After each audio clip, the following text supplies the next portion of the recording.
मैं basically folk singer हूँ, लोक संगीत का सेवक हूँ और सौभाग्य से हम हिमालय की गोद में हैं। हिमालय, केदारखंड और मानसखंड से उत्तराखंड बनता है और हम लोग केदारखंड की धरती हिमालय की गोद में हैं। हिमालय, चार धाम, पंच प्रयाग, सौभाग्य से ऐसा प्रदेश जहाँ भगवान बद्री विशाल का शयन होता हो। भारतवर्ष के चार धाम में से एक धाम भगवान बद्री विशाल, भगवती गंगा, अलकनंदा, पिंडार गंगा और गंगोत्री, श्री गंगा, मंदाकिनी, इस सब के मैती हम लोग हैं, मायके वाले लोग हैं। मैं जागरों पर और लोक गीतों पर आपसे बातचीत करना चाहूँगा क्योंकि मैं उसी के बारे में ज़्यादा जानता हूँ। बहनों भाइयों, आप किसी भी विषय के जानकार हों, उसका बुनियादी ढांचा जानना बहुत ज़रूरी है। आप यहाँ पर बहुत सारी तकनीकी शिक्षा के लिए आए हुए हैं और तकनीकी शिक्षा के विशेषज्ञ हैं, उसके आप लोग शिक्षा ले रहे हैं और आप उसके मास्टर भी बनेंगे, उसके विशेषज्ञ भी बनेंगे। उसी तरह से हमारा जो पहाड़ का लोक संगीत है वो दुनिया के लोक संगीत में सबसे ऊंचा स्थान रखता है।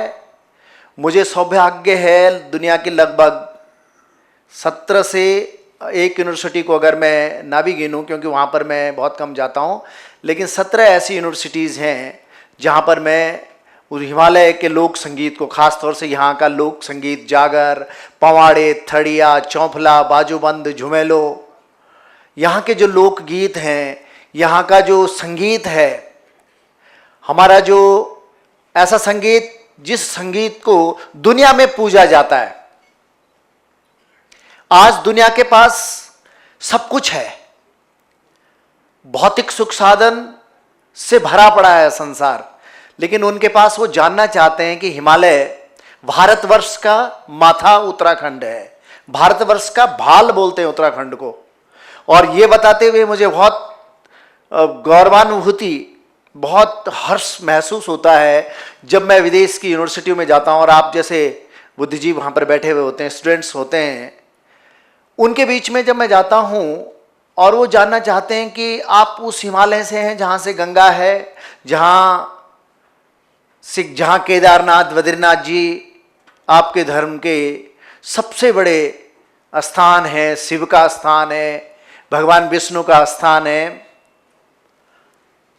और मुझे ये बताते हुए बहुत गर्व होता है वहाँ पर कि मैं लोक संगीत की उस धरती का आदमी हूँ जो धरती स्कंद पुराण के अनुसार अगर धरा पर सर्वप्रथम संगीत की शिक्षा दी गई है और भगवान शिव ने नाद की उत्पत्ति का कहीं जिक्र करा है। अंतर्नाद, नाद 6 प्रकार के होते हैं। नाद और नाद का जहां भगवान शिव ने जिक्र करा है वो भूमि कोई और भूमि नहीं बल्कि देव भूमि है। और भगवान शिव ने रुद्र के रूप में, रुद्र अवतार में देव ऋषि नारद को सर्वप्रथम भूधरा पर 14 लोग गिने जाते हैं और धरा पर सर्वप्रथम अगर संगीत की शिक्षा कहीं दी गई है, नाद की शिक्षा अगर दी गई है, तो वो धरा है उत्तराखंड। और वो भी उत्तराखंड की पावन धरा है रुद्रप्रयाग, जहां पर भगवान शिव ने वीणा के रूप में, भगवान शिव ने वीणा धारण किए हुए नारद मुनि को संगीत की शिक्षा दी है। ये हमारा स्कंद पुराण बोल रहा है, हमारे उपनिषद बोल रहे हैं। ऐसी परिस्थितियों में हम उत्तराखंड में, क्योंकि मैं उत्तराखंड का ज़्यादा जिक्र इसलिए करूँगा क्योंकि देवभूमि उत्तराखंड का महत्व क्या है ये मैंने विदेशों में जाकर के संगीत, लोक संगीत की चर्चा को करते वक्त देख पाया है। एकमात्र ऐसा वाद्य यंत्र हमारा ढोल, हमारा दमो, हमारा हुड़का, हमारी थाली, हमारी बिणई, हमारे जितने लोक वाद्य हैं, ऐसे वाद्य जो देवत्व से जुड़े हुए हैं। ढोल तो पूरी दुनिया में, ड्रम जिसको अंग्रेजी में हम कहते हैं, ऐसे तो लगभग पूरी दुनिया में 57-58 के प्रकार के हैं, लेकिन अकेला एक वेद प्रतिष्ठित वाद्य यंत्र हमारा ढोल, जिसकी उत्पत्ति हमारे ढोल सागर में साम वेद में भगवान शिव ने की हुई है, उसको वो केवल ऐसा अकेला वाद्य यंत्र है जो शास्त्रबद्ध है, जो भगवान शिव से जुड़ा हुआ है। पहाड़ के संगीत के परिप्रेक्ष्य में अगर हम अपने जागरों का वर्णन करें तो जागर के बगैर ढोल नहीं है और ढोल के बगैर जागर नहीं है। डमरू, थाली जो भगवान शिव के त्रिशूल पर हम लोग सुसज्जित देखते हैं, हमारे यहाँ ढोल सागर का अपना एक सागर है, जिसके संस्कृत, पहाड़ी भाषा गढ़वाली और कुमाऊनी और हिंदी, ये 3 भाषाओं से मिलकर के हमारे जो पुराने विद्वत जन थे, जो बहुत पहले के ऐसे विद्वत जन थे जिन्होंने ढोल सागर को लिखा और ढोल सागर को लिख करके उत्तराखंड के लोक संगीत का जिक्र करा। अकेला ऐसा एक वेद प्रतिष्ठित वाद्य यंत्र जिसमें ढोल केवल हमारे यहां मनोरंजन का साधन नहीं है, हमारे यहां ढोल सूचनाओं को आदान प्रदान करने का एक वाद्य यंत्र भी है। हमारे यहां एक शिव धय लगाई जाती है। शिव धय का मतलब होता है कि जो बद्रीनाथ जी में प्रभात काल में बद्रीनाथ जी को जगाने की एक नौबत बस्ती, एक जागर गाया जाता है। उस जागर को हमारी लोक भाषा में शिव धय बोलते हैं। और शिव धय का अर्थ होता है कि जिसमें 3 लोक 14 भवनों की सुरक्षा का आह्वान किया जाता है। सुख, संपत्ति, ऐश्वर्य, वैभव, धन, संपदा और जीवन के उन्नयन की कामना की जाती है। ऐसा केवल एकमात्र हमारा जागर है पहाड़ का, जो हजारों हजार वर्षों से चला आ रहा है और जो बद्रीनाथ धाम में बजता है और गाया जाता है। तो हमारा जो ढोल है और हमारा जो जागर है पहाड़ का, उस जागर ने हमारे 3 लोकों की सुख, समृद्धि, ऐश्वर्य, वैभव, धन संपदा, बौद्धिक संपदा की सुमंगल की कामना की जाती है।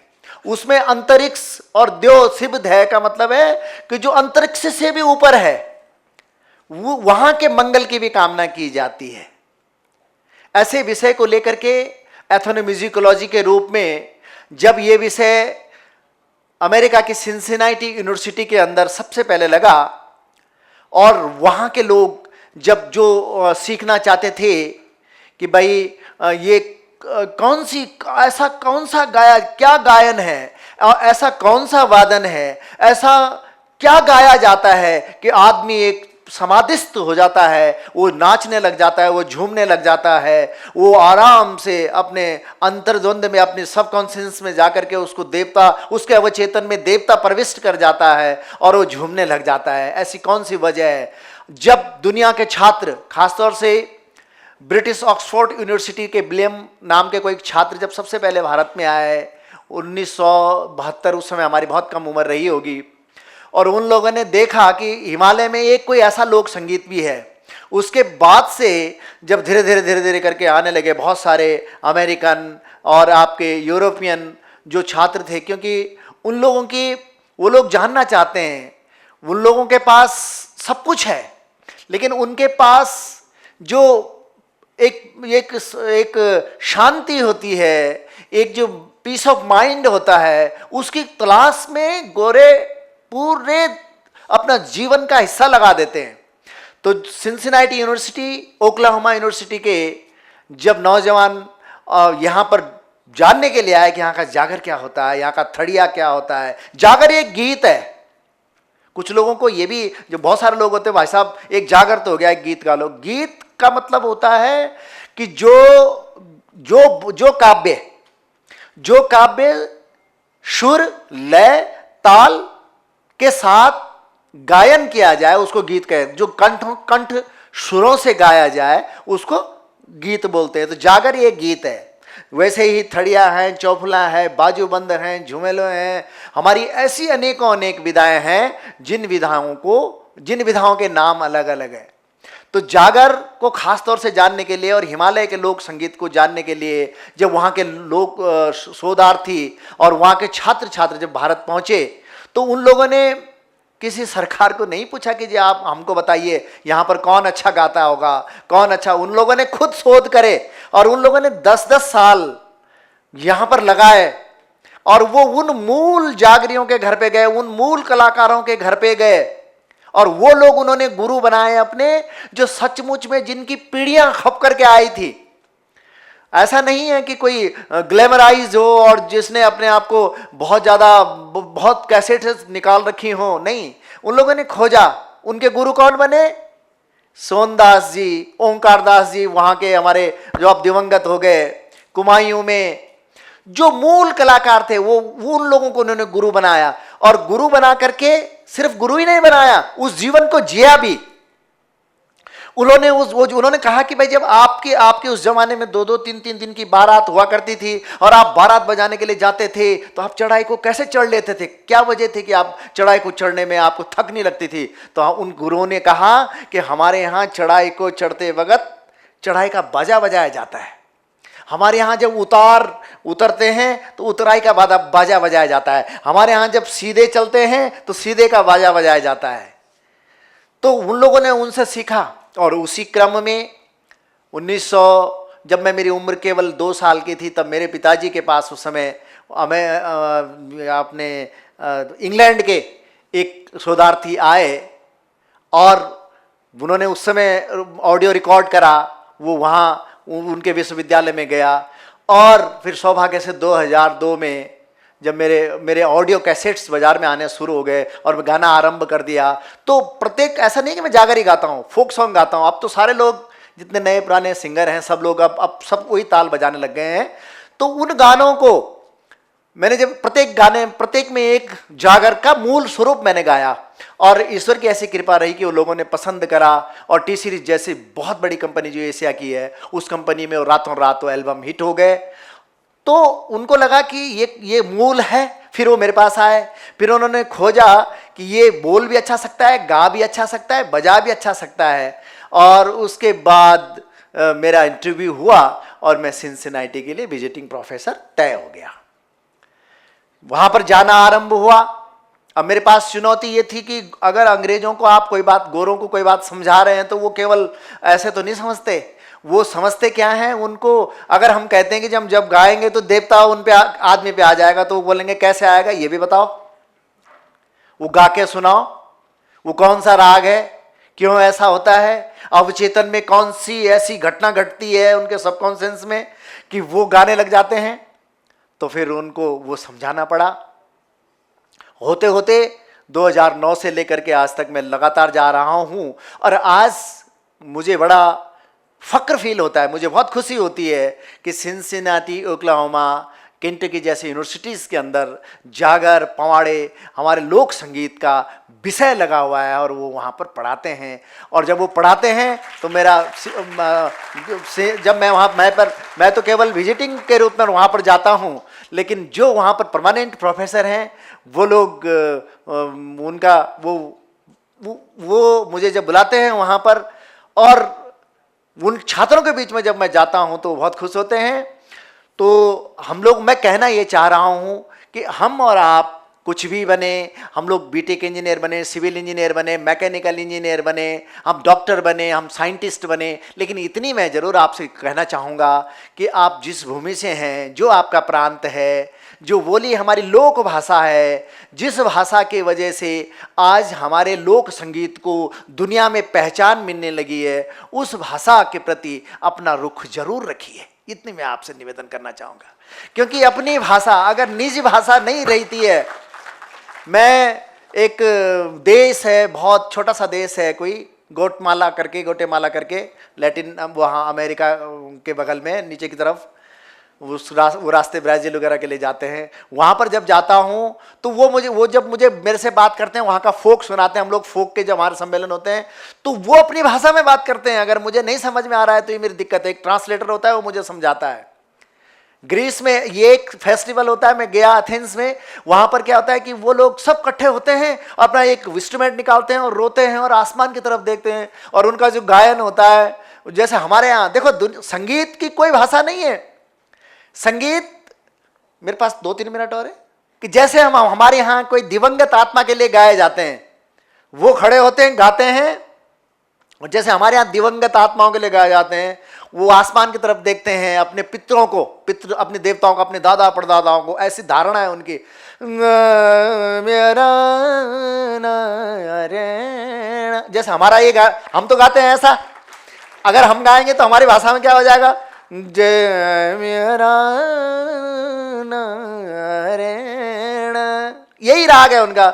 अब वो अपनी भाषा में क्या बोलते हैं भगवान जाने, वो अपने प्रभु है ना, लेकिन वो राग उनके यही है जो मैं गा रहा हूं।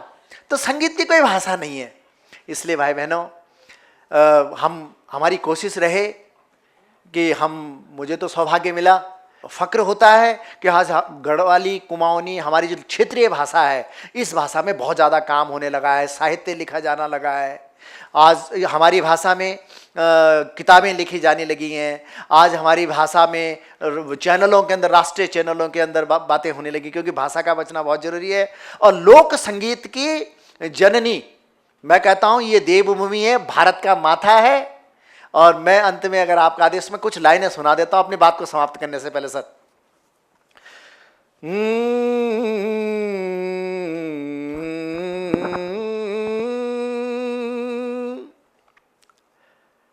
तल धरती ऊपर आकाश, बार से बनसापति, 14 भार बनसापति, 4 धाम पंच प्रयाग, बद्री केदार मां, जागंता वेजेल्या, जागंता वेजेल्या,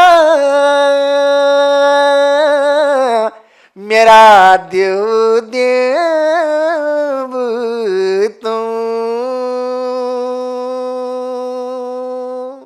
हे रुमा झुमा बाड़ी संध्या झूली गया, बदरी के दारा झूले प्रभु सरी हरा द्वारा, राम गंगा नयोला देव तो शिव गंगा नयोला, देवता लो शिव गंगा नयोला, राम गंगा नयोला देव तो शिव गंगा नयोला, देवता लो शिव गंगा नयोला। बहुत बहुत धन्यवाद।